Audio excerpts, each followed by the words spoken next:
Can we give highest praise po sa ating Panginoon for our victorious and glorious anniversary celebration. Amen! Amen! Woo! Thank you, Lord! Indeed, it was glorious and victorious anniversary because of His faithfulness. Amen! Amen! Amen! Thank you, Lord. Now, sa mga kaka-tune in lang po online, and kaka-join lang po, kagaya po ni Ate Maylin, tama po? Amen, praise God po. We have this preaching series po, and we called it as Timeless Principles of Grace. Nakikita niyo po ba? Amen, amen. Thank you, Lord.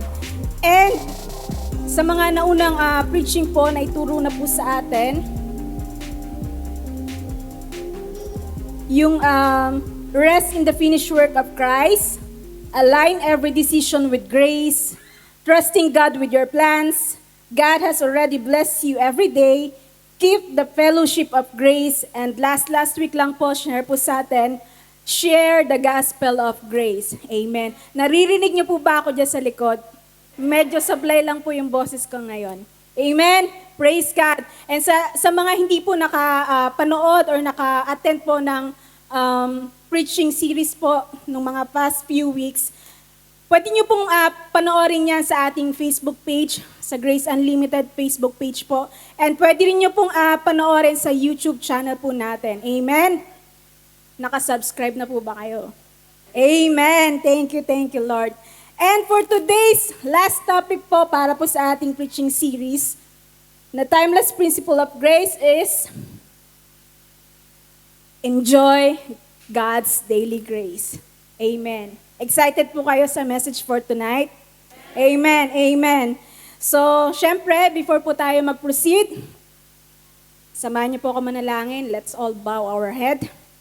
Amen. Amen. Hallelujah, Lord God. We praise you. We glorify your name, Panginoon. And indeed, salamat po, Lord God, sa faithfulness mo sa mga nagdaang linggo, Panginoon. And thank you tonight, O Lord God, sa bagong mensahe ng grasya mo, Lord God, na marireceive ng bawat isa, Panginoon. And thank you, Lord God, nawa po, Panginoon, Lord God, ikaw yung makita sa bawat po sasabihin kong word. Ikaw yung mag-glorify, O Father God. And thank you, Jesus, and thank you, Holy Spirit, for touching each and everyone's heart, O Lord God, to have their receptive hearts, O Lord God, na ma-receive nila at ma-open po yung spiritual eyes nila, Lord God, sa mensahe ngayong gabi, Panginoon. And we rebuke the works of the enemy, Lord God. We only allow the works of the Holy Spirit in this place, O Lord. In Jesus' name, amen and amen. Amen. Thank you po. So, enjoy God's daily grace. Amen. Sabi po, to enjoy God's daily grace means to continually celebrate and be grateful for His unmerited favor in our lives, recognizing that every moment, every breath, and blessing is a gift from Him. Amen? So, ang biyaya pong ating natanggap na nagmula po sa ating Panginoon ay hindi lamang po yung biyaya ng kapatawaran po sa ating mga kasalanan. At hindi lang din po yung biyaya ng katuwiran para naman po sa ating kaligtasan. Kaakibat po ng biyayang iyon ay ang biyaya at grasya na nararanasan po natin araw-araw. Amen? Kaya po every breath, every moment ay kaloob po sa atin ng Diyos. Amen? Kaya po dapat po nating matutunan na i-enjoy po yung kanyang grace araw-araw. Amen? Wait lang po.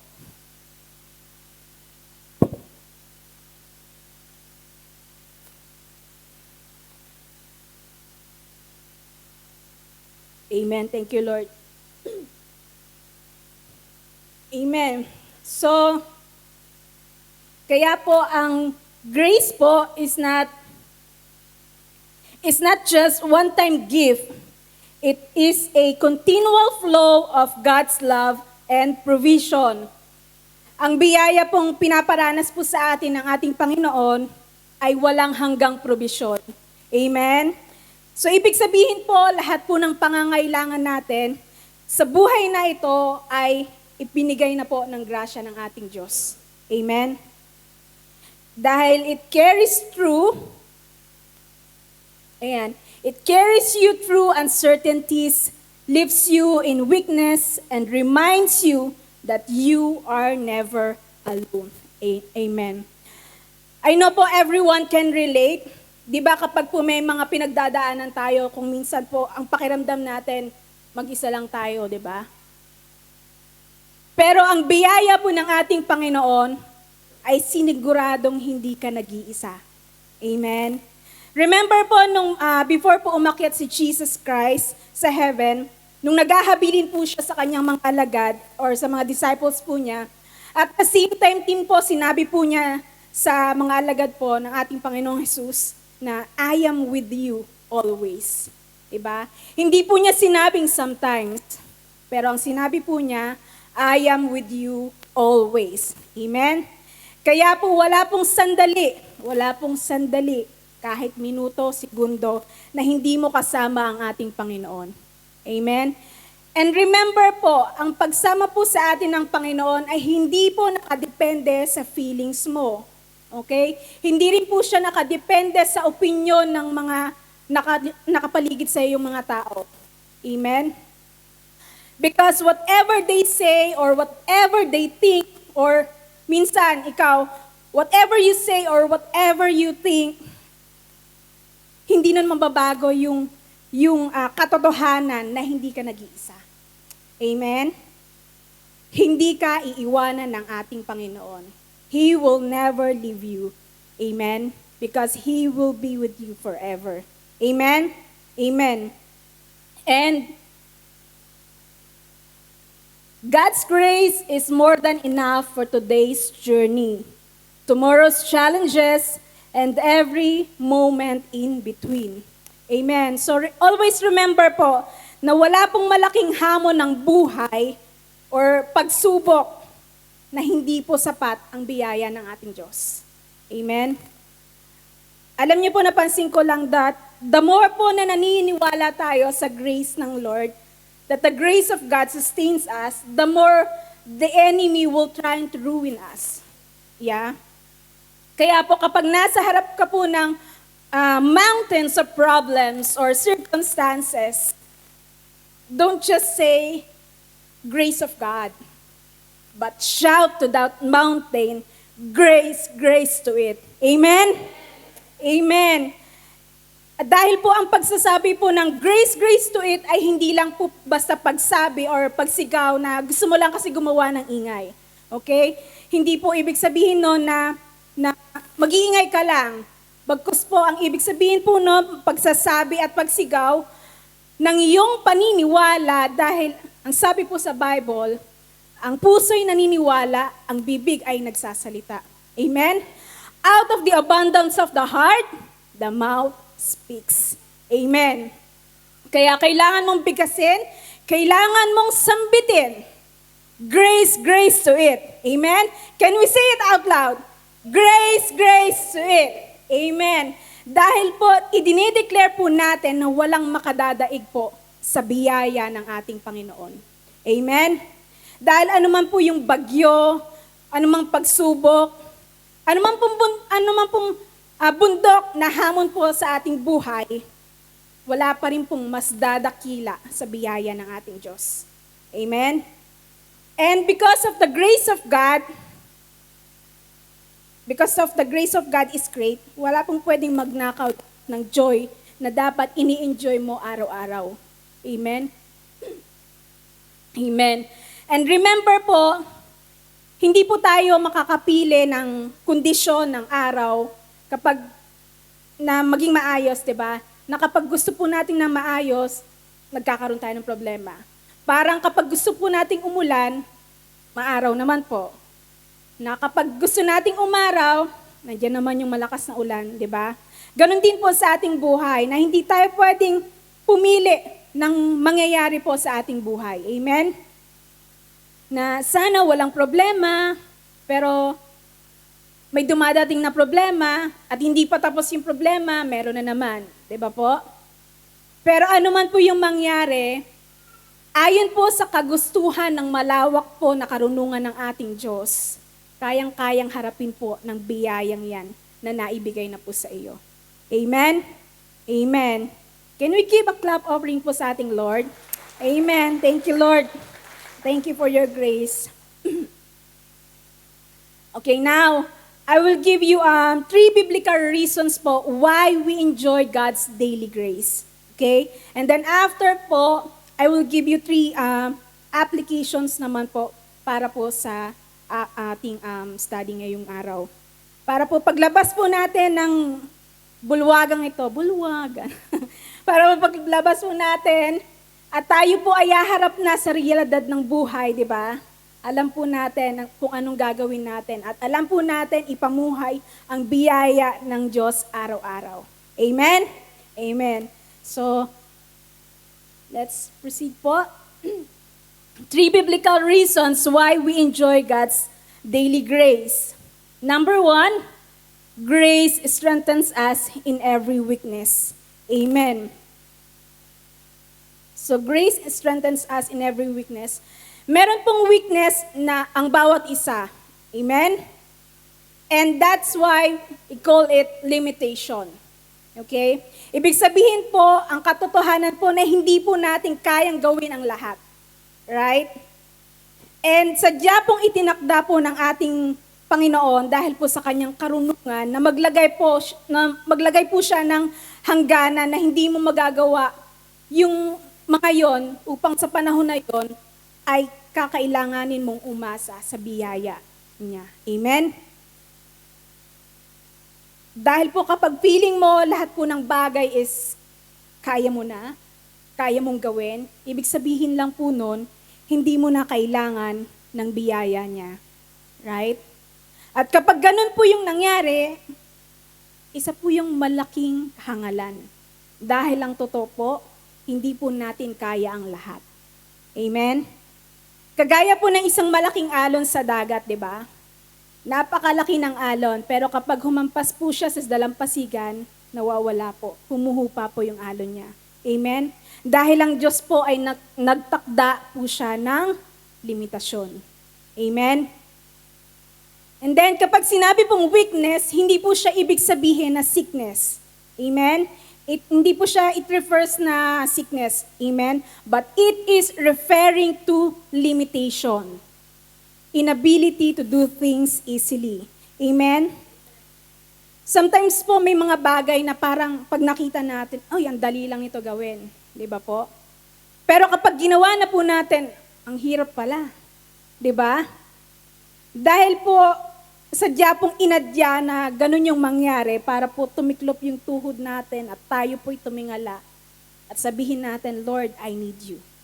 Amen? At dahil po sa pagtawag mo sa ating Panginoon, meron po siyang handang saklolo at ang kanyang biyaya po ay palaging laan para sa iyo. Amen? Amen. And God's grace po is not just a concept. Okay? It is the power that sustains us in every weakness.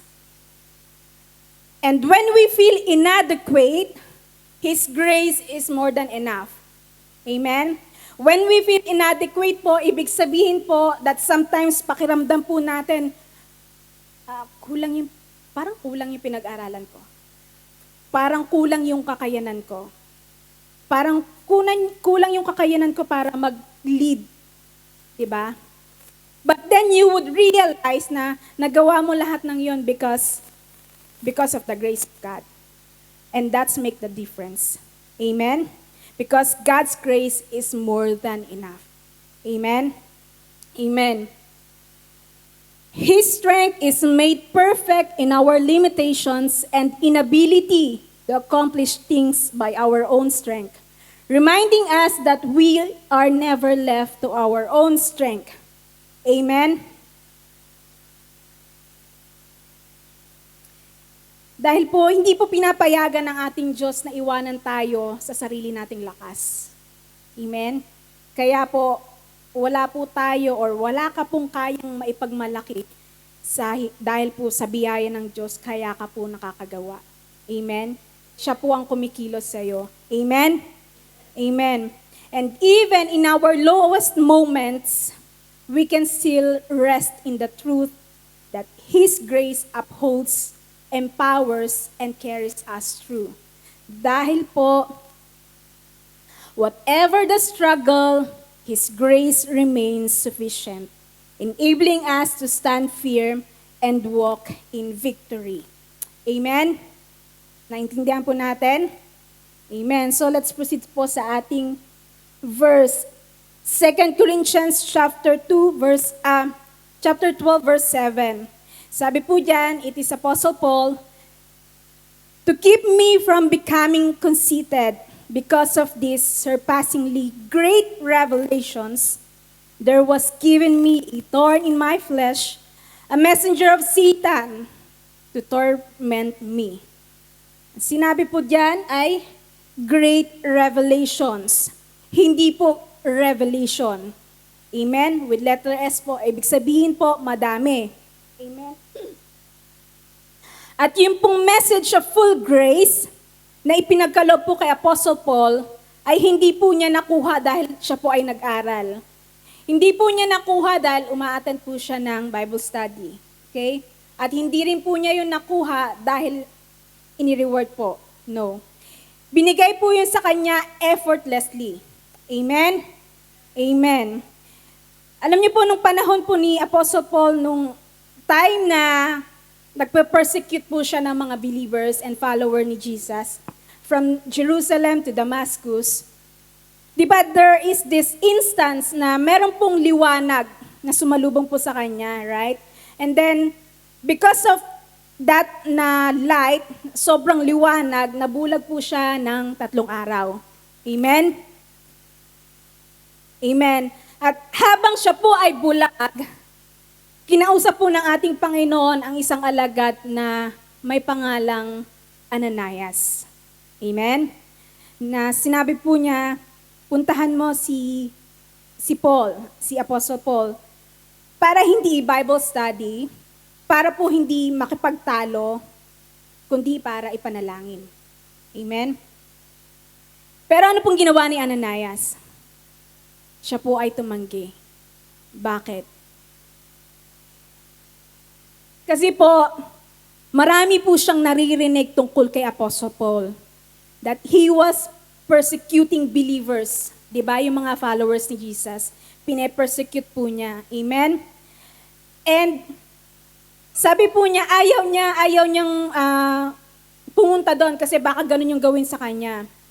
But then, ang sabi po ng Lord sa kanya, puntahan mo lang at ipanalangin mo. Amen. Ipanalangin. So, alam niyo po, syempre hindi niyo pa alam, sasabihin ko pa lang. Alam niyo po ba na ang pangalang Ananias ay galing sa original Hebrew word na Hananiah?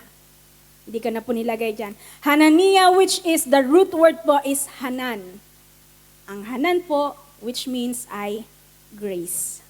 Amen? Kaya po inilalarawan po ng kwento na yon na si Apostle Paul po ay pinuntahan ng grasya. Amen? Hindi po siya naghanap ng grasya, hindi po siya nag-aral ng grasya, siya po ay pinuntahan ng grasya. Amen?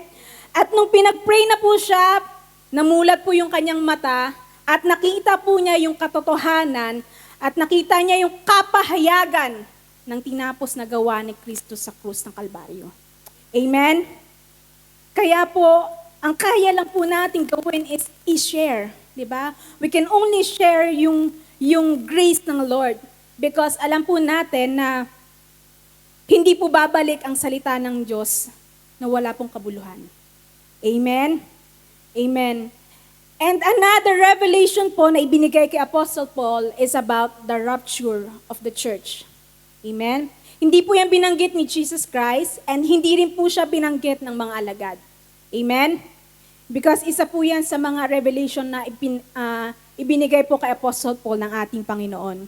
And siya lang po yung merong revelation ng rapture na minention po niya sa 1 Corinthians chapter 15 and sa 1 Thessalonians chapter 4. Amen? Amen. So let's go back to this verse. To keep me from becoming conceited because of these surpassingly great revelations, there was given me a thorn in my flesh, a messenger of Satan to torment me. Amen. Marami na rin po yung pagtatalo na tungkol po dito sa sinabi ni Apostle Paul doon sa thorn in my flesh. Marami na pong debate, marami na pong opinion ang nangyari. And some others say po, ang tinutukoy po ni Apostle Paul dito sa thorn in my flesh is sakit po sa mata. Bakit? Kasi po there is this verse po na sinabi po doon ni Apostle Paul na malabo na yung mata ko kaya hindi ko na makita kaya sinulat ko ng malaki. So yun yung naging naging basihan nila na itong thorn in the flesh is ang tinutukoy po ni Apostle Paul is sakit sa mata. But then we can easily argue against it. Amen? Dahil yung thorn in the flesh po ay hindi po sakit. Amen? Ang sabi po dito sa verse, thorn in my flesh, a messenger of Satan to torment me. Ang ginamit po niya dito, messenger, angelos of Satan. Ang messenger po is, ang Greek word po niya is angelos. Amen? And angelos means, it refers to a person or a spiritual being, not a physical condition. Amen? Now, kung ang tinutukoy po ni Apostle Paul dito ay sakit, mas madali po nating mauunawaan, mas madali po nating maiintindihan. Ang ginamit po niya na Greek word ay astheneia. Amen? Dahil ginamit po niya yung Greek word na astheneia sa 1 Timothy chapter 5 verse 23. Sabi po niya dyan, stop drinking only water and use a little wine because of your stomach and your frequent illnesses. Ang illnesses po, ang Greek word po niya ay astheneia, which means sickness or physical ailment. Amen? Now, kung ang tinutukoy po dito ni Apostle Pablo is sickness, dapat po yun po yung ginamit niya, astheneia, di ba? Amen? Kaya po yung thorn in the flesh po ay hindi po astheneia ang tinutukoy niya. Hindi po sakit sa katawan. Hindi po physical ailment. Amen? Pero hindi rin naman po natin pwedeng sabihin na hindi nagkakasakit si Apostle Paul. Right? Dahil tao lang din po siya, kagaya natin, di ba? But then again, we believe that Apostle Paul knows the power and the authority that was given to him, na yung grace at pabor po na binigay sa kanya through Jesus Christ, that he is already healed. Amen? Alam po niya yon. Amen? And kasi hindi rin naman po niya iniinda yun eh. Hindi niya po iniinda yung mga sakit na yun. Hindi po niya sinasabi yung mga sakit na yun. But rather, he continues to share the message of full grace. And patuloy din po siya na naglilingkod sa ating Panginoon. Amen? And si Apostle Paul po, hindi niya po ginamit yung word astheneia, but instead, he used the word angelos. Okay? Angelos, meaning po, balikan natin, ang meaning po niya is a person or spiritual being, hindi po physical condition. Amen? Now, ang second option naman po natin na pwedeng paniwalaan ang tinutukoy dito ni Apostle Paul he was using Hebrew idiom that means enemies on your side. Amen? Na binanggit po niya doon po sa Old Testament, binanggit po yung enemies on your side sa Numbers 33:55, and then Joshua 23:13 and Judges 2:3. Amen? Kaya po enemies on your side dahil po si Apostle Paul po ay meron pong mga kaaway. Amen? Dahil siya po ay nagtuturo ng message of grace. Amen? Kaya po marami po siyang persecutors. Nanawaan po natin. Amen. Gising po tayo. Amen. Amen. Kaya nga po sabi, kung uso daw po noon yung social media, sa lahat po ng social media platforms, marami pong bashers. si Apostle Paul. Right? Kasi marami po siyang persecutors. Amen? Amen. And dahil hindi po uso nun yung social media, kaya po ang persecutions po during that time is physical. Amen? Kaya pinaliwanag po ni Apostle Paul na yun po yung mga karanasan niya.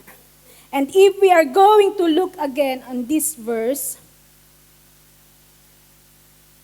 sabi po niya, there was given me a thorn in my flesh, a messenger of Satan to torment me. Now, kung titingnan po natin muli yung verse na yan, yung thorn in my flesh is a collective idea. Amen? Collective idea, ang ibig sabihin po sa Tagalog, tinik sa laman. Hindi po sinabi dyan, thorns in my flesh, kundi thorn in my flesh. Okay? Hindi po mga tinik sa laman. Amen? Amen. And ano po yung ginagawa ng messenger of Satan, angelos of Satanas? Ang ginagawa po niya is to torment me. Yung po sabi ni Apostle Paul, siya po ay pinahihirapan. Amen? Si Apostle Paul po, yung thorn in the flesh po, it refers po sa tribulation. It refers to persecution. It refers to suffering. Amen? He suffered po, making his service to the Lord difficult. Diba? Na pwede namang, Lord, mag-share ako ng message of grace mo. Pwede namang magaan lang, diba? But then, merong persecution. Diba? Merong pong hardship, merong difficulties. Amen? Remember po that we are all redeemed from the curse of sin. Amen? And we are all redeemed from the curse of sickness and poverty. But we are not redeemed from persecution. Amen? Ang persecution po ay hindi nare-rebuke, hindi rin po siya nakaka-cast out. Amen? Kasi kung nakaka-cast out po siya or nare-rebuke siya, edi hindi na sana napugutan ng ulo si Apostle Paul. Kung nare-rebuke po siya or nakaka-cast out siya, hindi na po naipako ng patiwarik si Peter. Amen? And Jesus said, sabi po niya sa word niya, in this world, you will have tribulation, persecution, trials, diba? Amen. Kaya hindi po tayo exempted. Hindi po tayo redeemed sa persecution. Amen? And with that tribulation, with that persecution na nai-experience po natin, pilit pong ninanakaw sa atin yung saya na ma-enjoy natin yung grace ng Lord araw-araw. Amen? Hindi po kasi komportable si Satan na maganda yung takbo ng buhay mo, na na-enjoy mo yung grasya ng Lord. Diba? Hindi niya kasi makuha or hindi niya manakaw na pinagpala ka na, pinaburan ka na. Hindi niya yung makuha.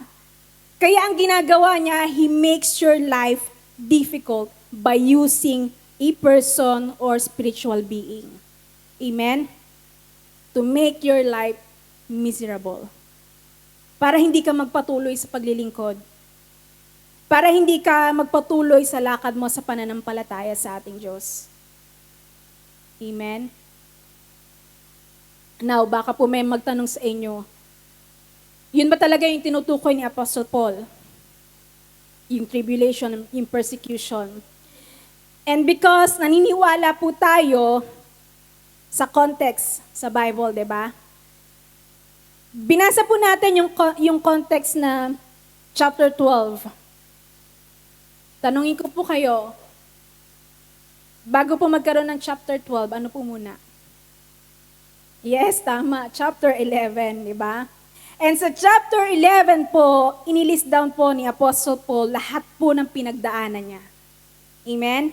Pagdating po sa chapter 12, tinawag niya po itong thorn in my flesh. And it's a collective idea na pinagsama-sama niyang lahat.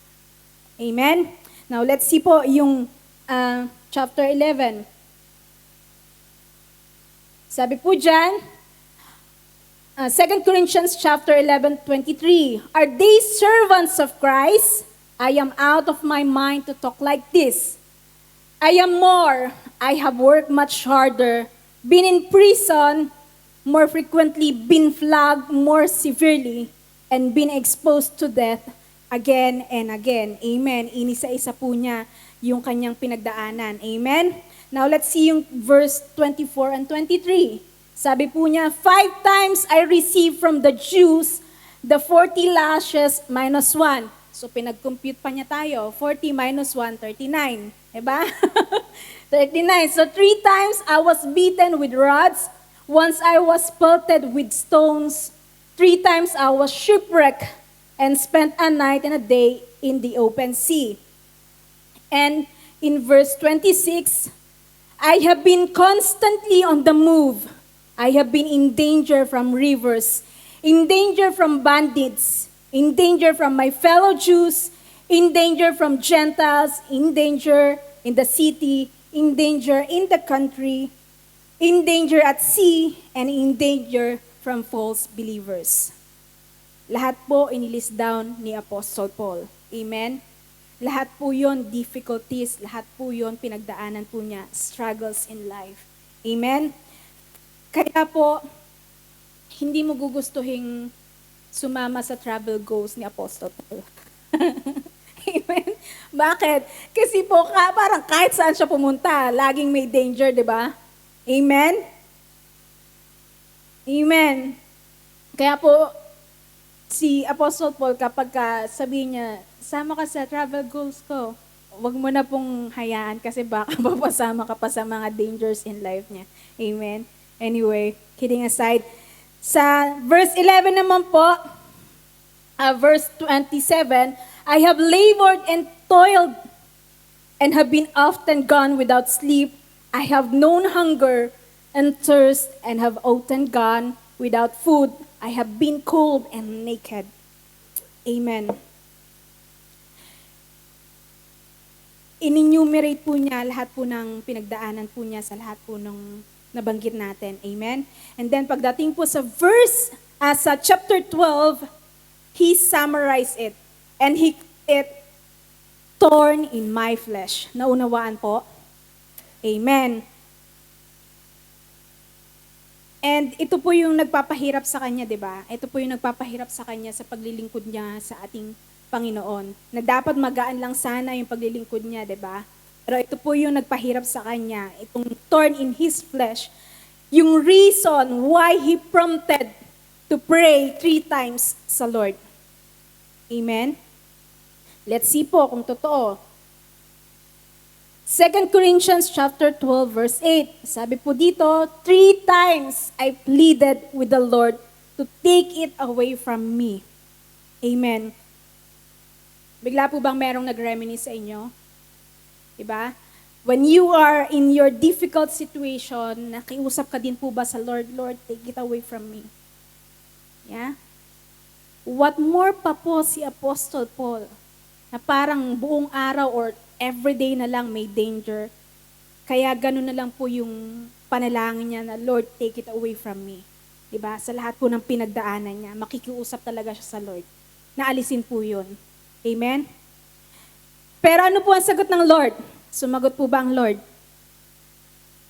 Amen. Sumagot po ang Lord. Sabi po sa verse 9, but He said to me, my grace is sufficient for you, for my power is made perfect in weakness. Amen. Sa makatuwid po, hindi po inalis ng Lord yung pakiusap ni Apostle Paul na alisin po yung paghihirap niya, alisin yung persecution sa kanya. Amen? Alisin yung hardship, alisin yung tribulation, yung difficulties. Amen? And hindi po yun madaling tanggapin, di ba? Right? Kaya minsan po tayo pag ganun, di ba? Na meron tayong ipinagpipray tapos hindi natin nagustuhan kasi hindi tayo komportable sa sagot ng Lord, di ba? Amen? Na dapat, Lord, wala na ganito kasi naglilingkod naman ako eh. Diba? Pero si Apostle Paul, ito yung sagot sa kanya ng Lord, diba? At hindi po yun madali. Na hindi po siya madaling tanggapin. Sabi po diyan, my grace is sufficient for you, for my power is made perfect in weakness. Now, bakit po kaya hindi inalis ng Lord yung pakiusap ni Apostle Paul na alisin yung lahat ng paghihirap niya? Because ang gusto po ng Lord is no servants is greater than the master. Bakit? If Lord Jesus Himself experienced persecution, He experienced the difficulties, we are not exempted. Amen? Dadaan po tayo sa mga difficulties in life, sa hardship, sa persecution, pagtatawanan ka, gagawan ka ng kwento, so on and so on. Amen? And if you are in that situation, huwag mong patulan. Sabihin mo, dakila ang biyaya ng Diyos. Amen? Kaya po dito, hindi po madaling tanggapin yung sinabi po ng Lord kay Apostle Paul. But then, alam na po ni Apostle Paul yung grace ng Lord at naunawaan po niya. Right? Kaya po ang response po niya sa sinabi ng Lord, therefore, I will boast all the more gladly about my weaknesses, so that Christ's power may rest on me. Amen. Yung weakness po dito ay hindi sickness. Okay? But inability to do things easily. Yung wala ka pong kakayanan na gawin yung mga bagay-bagay. Amen? Na hindi madali. Amen? So that Christ's power may rest on me. Amen. Rain, sabi mo kanina, do sa verse mo, kanina, si Apostle Paul nagugutom, nauuhaw, di ba? Di ba, pinabura na siya. Tawag doon, blessed and highly favored na siya. Charito siya, di ba? Bakit pinagdadaanan pa po niya yun? Ang lahat po ng yun ay part ng persecution. Amen? Kahit blessed ka, kahit highly favored ka, hindi ka pwedeng mawalan ng trabaho. Hindi ka pwedeng hindi magutom. Dadaanan mo lahat ng yon dahil part po yun ng persecution. Amen? But there is a good news. Okay? There's a good news. Hindi po persecution sa lahat ng panahon. Amen? Pagkatapos po ng pagsubok, malalasap po natin ang pagpapala at biyaya ng Diyos. Amen? Amen. Thank you, Lord. Amen. Now let's see the verse 10. That is why, sabi po ni Apostle Paul, for Christ's sake, I delight in weaknesses, in insults, in hardships, in persecution, in difficulties. For when I am weak, then I am strong. Amen. Naunawaan po niya na dahil dumating po yung maliwanag na revelasyon po sa kanya na hindi po tayo exempted sa persecution. Amen? Naunawaan po? Amen. Thank you, Lord. So, life brings challenges, but God's grace is always enough to sustain us. Amen? No matter our weaknesses, struggles, or burdens, His grace strengthens us. With this, we rejoice and enjoy God's daily grace. Amen? Ano man po yung limitasyon na pwede mong tawagin na weakness mo, His grace will strengthen you. And you will enjoy the grace of God. Just always affirm na nasa iyo na ang biyaya ng Diyos. Amen? Amen. Ang haba po ng explanation ng number 1 natin, no? Amen. So let's proceed po sa biblical reason number 2. Una po is grace strengthens us in every weakness. And then, number 2, grace renews us every morning. Amen.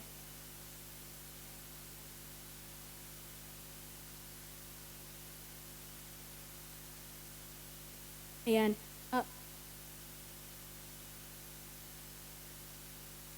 Yan.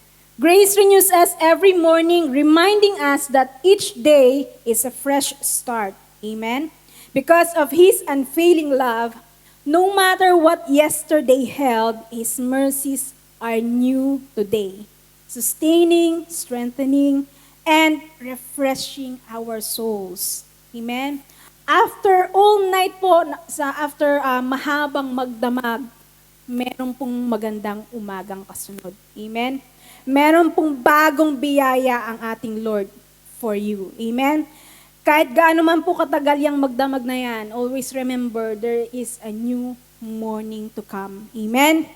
Dahil sabi po sa Lamentations, chapter 3, verse 22 and 23, because of the Lord's great love, we are not consumed, for His compassion never fail. They are new every morning.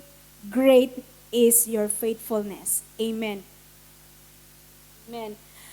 And mababasa niyo po sa Old Testament, yung kadakilaan po ng ating Diyos sa pamamagitan po ng provision niya na ipinagkaloob po sa kanyang bayan or sa mga Israelites nung pong panahon na sila po ay nasa disyerto. Amen.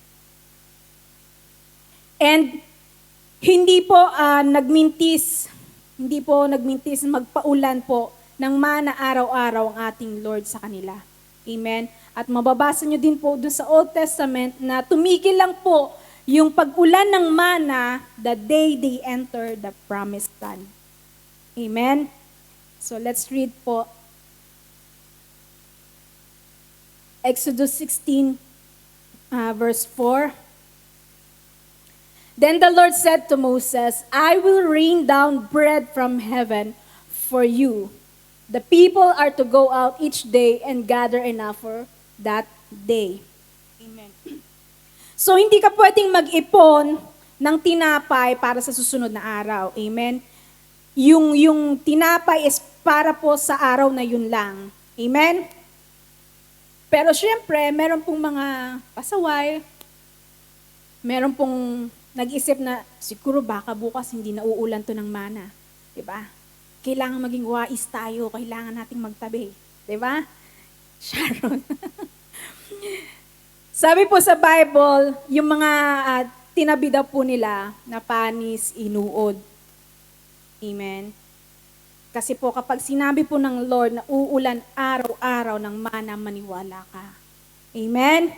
Nauulan ng mana dahil hindi mabibigo ang Diyos sa kanyang pangako.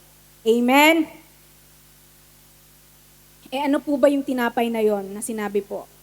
Basahin po natin sa Exodus 16, chapter 16, verse 14. Sabi po dyan, when the dew was gone, thin flakes like frost on the ground appear on the desert floor. Amen. So hindi po siya bumabagsak na kasing laki ng malunggay pandesal, diba? Hindi po siya kasing laki ng ube pandesal. At lalong hindi po siya yung tinapay na putok. Yung meron daw pong tawa sa ibabaw. Diba? So hindi po siya yon. Asukal daw po yun. Amen. So hindi po siya yon. Amen. Kasi banayad lang daw po yung pagbaba nung tinapay na yon, nung flakes na yon. Kasi habang nawawala po yung hamog, doon po unti-unting bumababa yung tinapay. Diba? When the dew was gone, thin flakes like frost on the ground appear on the desert floor. Amen? Amen. And marami pong walang idea kung anong klase po yung tinapay na yon. Right? Pero meron pong nakapagsabi. Meron pong nakapagsabi. Ito po yung tinapay. Skyflakes daw po. Diba? Skyflakes. So, kasi galing daw po sa taas. Skyflakes. Habe ba? Habe. Amen. Kidding aside po, anuman pong klaseng tinapay yon, yun po ay katunayan na ang pagpapala po ng Lord sa kanila araw-araw ay hindi po sila pinabayaan ng ating Lord. Amen? Now, tumigil lang po yung pag-ulan po ng mana, tumigil lang po yung pag-ulan ng flakes na yon, nung sila po ay pumasok sa promised land. Amen? Dahil nandun na po yung provision na kailangan nila. Amen. Now, bakit po importante yung blessing na yon sa mga Israelites as well as to us? Bakit? The Israelites were instructed to collect only what they needed for each day. Amen? And any extra would spoil. Yun po yung sabi, di ba? This daily provision teaches us that God's grace is fresh every morning. Amen? Just like He sustained Israel with new manna each day, hindi ka po pababayaan ng ating Panginoon. Each day you will receive fresh mercy. Each day you will receive fresh grace. Amen? Reminding us that of God's unwavering love para po sa atin. Reminding us of His faithfulness. Amen? Because we are not sustained by yesterday's favor, but by God's ever-present, overflowing daily favor. Amen? Amen. Araw-araw po may pabor ang Lord sa iyo. Hindi ka po mauubusan ng pabor ng Lord. Amen? Meron pong surprise sa iyo araw-araw ang Lord dahil ang kanyang pabor po ay laging bago tuwing umaga. Amen? Amen. Amen. So let's read po. Biblical reasons why we enjoy God's grace daily. Number 1, grace strengthens us in every weakness. Number 2, grace renews us every morning. And number 3, grace secures us in hope. Amen. Tiniyak po ng biyaya ng Diyos ang ating pag-asa. Amen. Dahil ang biyaya po ay may dalang pag-asa. Kaya po pag nasa grace ka, hindi ka po dapat mawalan ng pag-asa. Amen? Amen. Hindi ka po dapat mawalan ng hope dahil po merong pag-asa. Amen?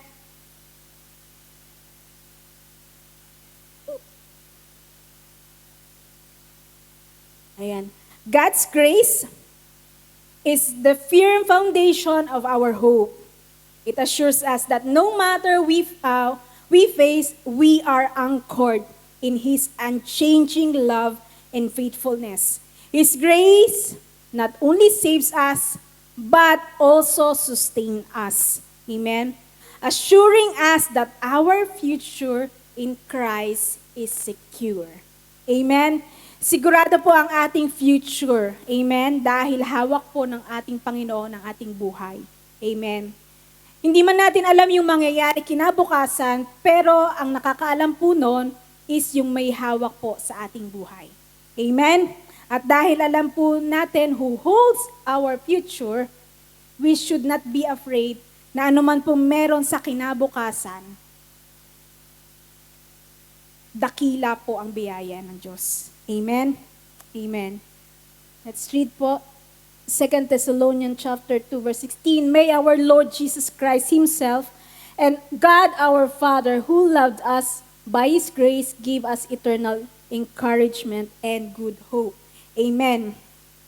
And in Romans chapter 4 verse 18, against all hope, Abraham in hope believed and so became the father of many nations, just as it had been said to him, so shall your offspring be. Amen. So sabi po dito sa verse, sa una po, against all hope. So ibig sabihin, wala po siyang pag-asa. Nawalan po ng pag-asa si Abraham. Amen? Na magkaroon siya ng anak kay Sarah. Against all hope. Kasi kapag titingnan po niya yung katawan niya, matanda na, di ba?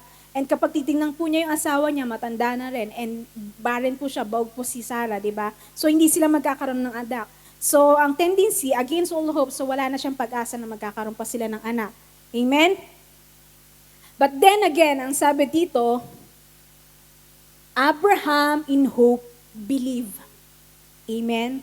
And that hope po is biyaya ng Lord. Amen?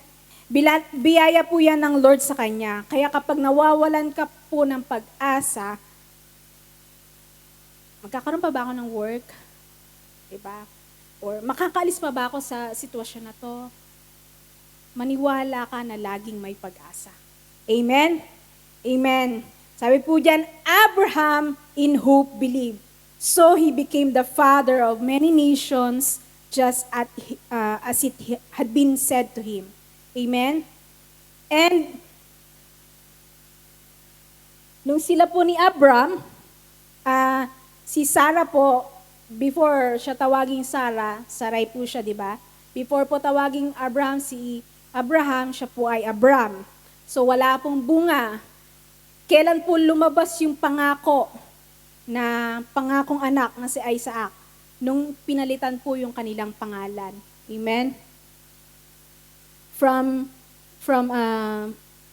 Abram to Abraham and Sarai to Sarah. Amen? So ano pong nangyari? Nadagdagan po ng H yung kanilang pangalan. Amen? Tama po?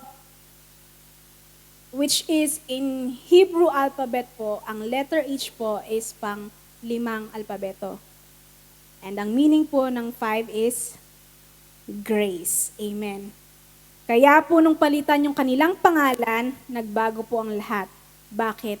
Dahil po pumasok ang grasya. Amen? Amen. God's covenant promise was sealed with grace, transforming Abram, exalted father, and then into Abraham, father of many nations, and Sarai, my princess, into Sarah, princess of many. Amen? Kaya po, kapag hinayaan niyo po na pumasok sa inyong buhay po, ang grasya, hindi po kayo mawawalan ng pag-asa. Amen? Lagi pong may pag-asa. Kung iniisip mo po madalas na napakahirap ng taong to magbago, ang lala, hindi na to magbabago, wala na tong pag-asa. Diba? Sa paningin mo po, wala nang pag-asa. Pero wala pong hindi kayang baguhin ang grace ng Lord. Amen? Kaya patuloy lang po tayong maniwala, patuloy lang po tayong mag-declare, and wag lang po tayo basta maniwala. Amen? But we have also to declare what you believe. Amen? Remember po, nung nakapasok po yung grasya sa atin, kaya meron po tayong pag-asa at laging buhay po yung ating pag-asa because Jesus is our living hope. Amen? Grace to it. Amen? Parang nandyan pa ba kayo? Amen. Amen. Amen. So, let's see po yung 3 biblical reasons. Can we read po? 3 biblical reason. Number 1. Number 2. And number 3. Amen. Kaya po ang grace na ating pong natanggap is not a one-time, big time. It is a living grace na natanggap natin na may epekto po sa atin araw-araw. Amen? Sa araw-araw po nating buhay. Amen? Now, let's proceed po sa ating life application.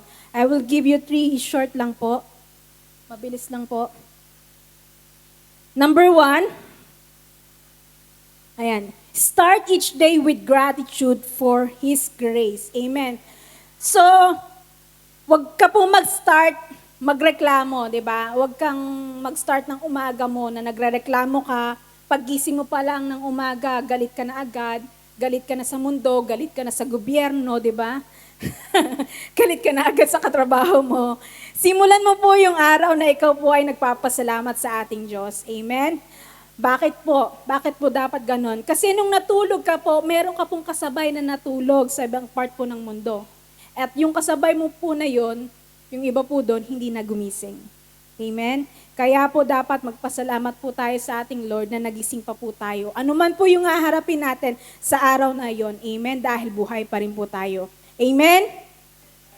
Each new day is a gift. Amen? A fresh opportunity to walk in God's abundance grace. Kaya naman po when we start with gratitude, we acknowledge His sustaining grace. No matter what lies ahead, His grace is more than enough. Amen? So start your day with gratitude. Huwag ka agad magalit sa gobyerno. Siguro mga magpasalamat ka muna, di ba? Anyway, speak life. Amen? Speak favor. Ganon. Dapat po may gratitude tayo. Amen? And number 2, extend His grace to others every day. Amen. Extend mo po yung grasya ng Lord sa araw na yon. Bakit? Kasi po, enjoying God's means living it out. Choose to forgive, show kindness, and extend love na kahit hindi po deserve yung tao na yun, di ba? But when we reflect God's grace to others, we deepen our experience of His joy. Amen? Kaya po kapag may bumati po sa'yo, good morning, bati mo po, blessed morning. Di ba? Hindi po yung nag-good morning na sa'yo, simangot ka pa, di ba? Hindi po ganun. Dapat batiin mo rin po siya. Amen? At magiging masaya po yung araw mo kapag mapagbiyaya po tayo. Kapag in-extend po natin yung grace na na-receive po natin sa araw na yun. Kaya wag ka po magalit kung nasingitan ka sa pila, or kaya naunahan ka sa upuan, sa metro, di ba? Kasi malay mo, naunahan ka ni kuya ibang lahi kasi sa culture nila, hindi uso yung gentleman. Sa culture nila, mas sila yung pinapriority. So, think it that way, di ba? Na, kaya wag ka po magalit, hayaan mo lang siya, sige, maupo ka na kuya, di ba? And wag mo rin pong hayaan masira yung araw mo. Amen? Amen. And number 3, mabilis na po, and each day celebrating His grace.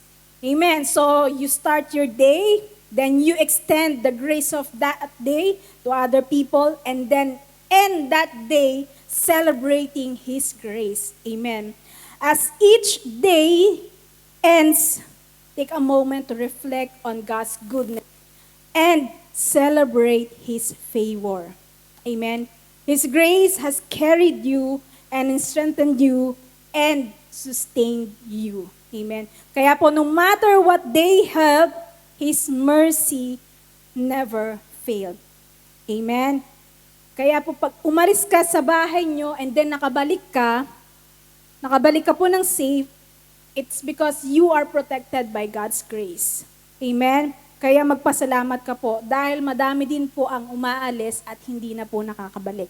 Amen. And sabi po sa Psalm chapter 4 verse 8, I will lie down and sleep, for you alone, Lord, make me dwell in safety. Amen. Kaya ka po safe because of the grace of God. Amen.